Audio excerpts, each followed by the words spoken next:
আসসালামু আলাইকুম। সকালের অথবা বিকালের নাস্তা হিসেবে বাচ্চাদেরকে আপনারা এই নাস্তাটি তৈরি করে দিতে পারেন। এটি তৈরি করা কিন্তু খুবই সহজ আর অনেক হেলদিও। বাসায় থাকা অল্প কিছু উপকরণেই আপনারা এটা তৈরি করে নিতে পারবেন। তো চলুন দেখে নেওয়া যাক কিভাবে তৈরি করতে হয়। তো প্রথমেই আমি একটা বাটিতে একটা ডিম ভেঙে নিব। এবার ডিমের কুসুমটাকে আমি একটা চামচের সাহায্যে অন্য একটা বাটিতে তুলে নিব।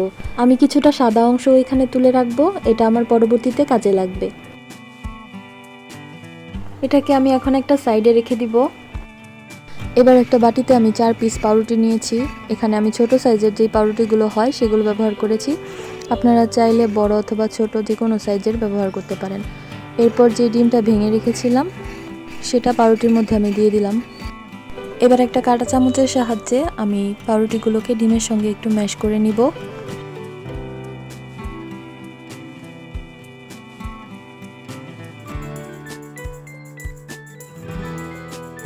সামান্য একটু ম্যাশ করা হয়ে গেলে আমি এখানে 2 টেবিল চামচের মতন লিকুইড দুধ ব্যবহার করব। আমি পুরাটা একসঙ্গে ব্যবহার করব না, লাস্টে যদি আবার লাগে তখন আবার দিব।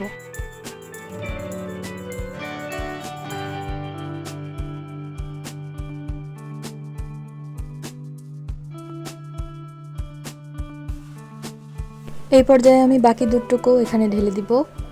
এবার আবারও কিছুক্ষণ আমি সুন্দর করে কাঁটা চামচ দিয়ে ম্যাশ করে নিব।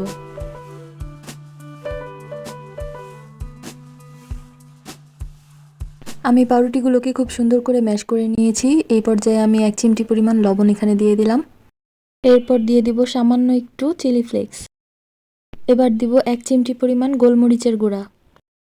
এবার দিয়ে দিব কিছুটা ধনিয়া পাতা কুচি। এবার সব কিছুকে একসঙ্গে খুব ভালো করে আবার একটু মিশিয়ে নিব।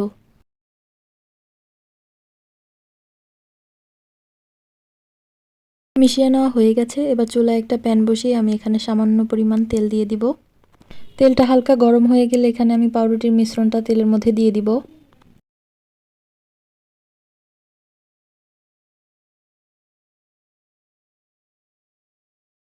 এটাকে আমি চামচ দিয়ে চেপে চেপে পাউরুটির মতন শেপ দেওয়ার চেষ্টা করছি। তো এই তো মোটামুটি একটা স্কোয়ার শেপে চলে আসছে। তো আমি মিডিয়াম আঁচে এটাকে কিছুক্ষণ ফ্রাই করে নিয়েছি। এবার অপর সাইডটাও আমি একইভাবে ফ্রাই করে নিব। দুইটা পাশ মোটামুটি ভালো করে ভাজা হয়ে গেলে আমি এর মাঝের অংশটাকে খুন্তি দিয়ে একটু ফাঁকা করে দিব। আর আগে থেকেই যে ডিমের কুসুমটা আমি উঠিয়ে রেখেছিলাম সেটা এখানে দিয়ে দিব। এবার আমি ডিমের কুসুমের মধ্যে একটু 1 চিমটি লবণ দিয়ে দিব। আর চারপাশ থেকে একটু ধনিয়া পাতা কুচি ছড়িয়ে দিব দেখার সৌন্দর্যের জন্য। এবার একটা ঢাকনা দিয়ে ঢেকে দিব যাতে কুসুমটা সিদ্ধ হয়ে যায়। কিছুক্ষণ পর আমি ঢাকনাটা সরিয়ে দিব। এই তো আমার ডিমের কুসুমটাও সিদ্ধ হয়ে গেছে আর আমার নাস্তাটাও রেডি। খুবই হেলদি একটা নাস্তা আর বানানো খুবই সহজ। আপনারা চাইলে আপনাদের বাচ্চাদেরকে সকালে অথবা বিকালে নাস্তা হিসেবে এটা দিতে পারেন। ভিডিওটি যদি ভালো লেগে থাকে তাহলে একটি লাইক করবেন, কমেন্ট করবেন আর নতুন নতুন ভিডিও পেতে চ্যানেলটি সাবস্ক্রাইব করবেন। সবাই ভালো থাকবেন। আল্লাহ হাফেজ।